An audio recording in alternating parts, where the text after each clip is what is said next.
And I think we've got now Tax Justice Aotearoa, Glenn Barclay.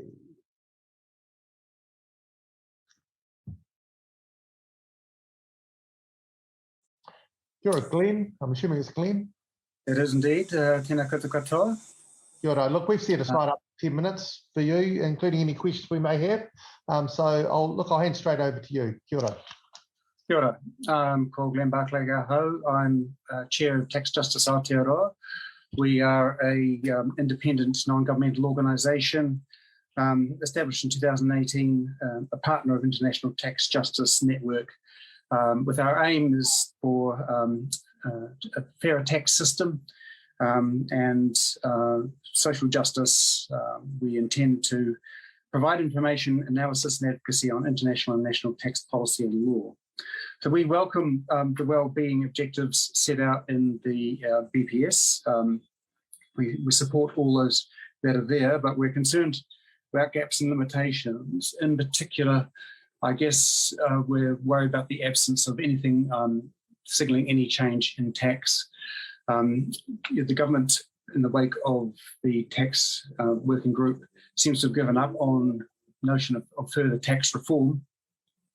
And equally, given the importance of tax as a vehicle for addressing inequality and environmental change and so forth, this is a major gap. So look, I'm not going to go on and on. We'll provide you with a written submission. We've got a set of recommendations there. One of them is to include an explicit wellbeing objective around addressing economic inequality and reduction, and a series of tax reforms suggested around taxing wealth, reduction in the new top income tax from the new 180,000 to 150,000 and increasing the rate of taxation at that point. A lifetime welfare transfer tax, greater transparency in our tax system, and an increase in total revenue available for the state to address the huge challenges that we face as a country, which I know the other submitters have talked to you about. So are you aware of the work being done around investigating the sort of ultra rich and the right? So you'd be fully supportive of trying to understand what's happening with their wealth and how they're managing to not pay vast amounts of tax on it. Yeah, look, we're very, very supportive of that work. I guess our understanding is that it's not policy related. It's just at this point investigations, and certainly that's the kind of thing that would be very helpful in terms of transparency to get a better understanding of all of that. But it would be good if we knew that there was a policy outcome at the end of it that would be beneficial. Yeah, okay, thanks for that. I thought you might have a question, Chloe. Absolutely. So just pertaining to your recommendations around kind of wealth taxes and the many forms that those could take, one of the critiques often levied is that, that wealth is not kind of realised. And obviously this is the discussion around, for example, capital gains as an alternative. Could you perhaps kind of elaborate on why it is that you advocate for things like this wealth tax, knowing that those are the kind of opposing views or opinions to it?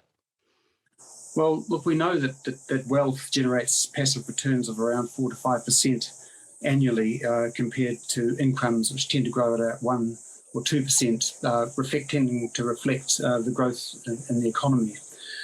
So wealth has this inbuilt accelerator that is problematic. And look, we tax income systematically in this country, but we don't do that for wealth. And we're an outlier compared with every other developed country in the world, which either taxes wealth, inheritances, property or capital gains, and we're a real outlier in that regard. And look, wealth is much more concentrated than income is as well. So we know that the top 1% get around 8-9%, attract 8-9% of income in the country, but they have around about 20% of all wealth. So I think there's real important grounds for us addressing wealth. And if I may, a second question, Mr. Chair? Oh, all right. And then I just want to ask something. With regard to the gaps in information that Dr. Duncan Webb just referred to in the work that Minister Parker is undertaking, is there any kind of one piece of information that you think is the key to actually understanding the stuff around wealth distribution and where tax avoidance, legitimate or not, may be occurring? It's hard to single out one, but look, we are interested in transparency, and in particular in relation to trusts and the money that's secreted away. People don't know really, who holds that wealth and how much. So the role of trust, I think, is going to be critical. Thank you. Can I just ask a clarification, really? And I'm sorry if I should have seen this. Lifetime wealth transfer tax, is that essentially, are you sort of talking about an estate duty or something along those lines? Is that really another code for that?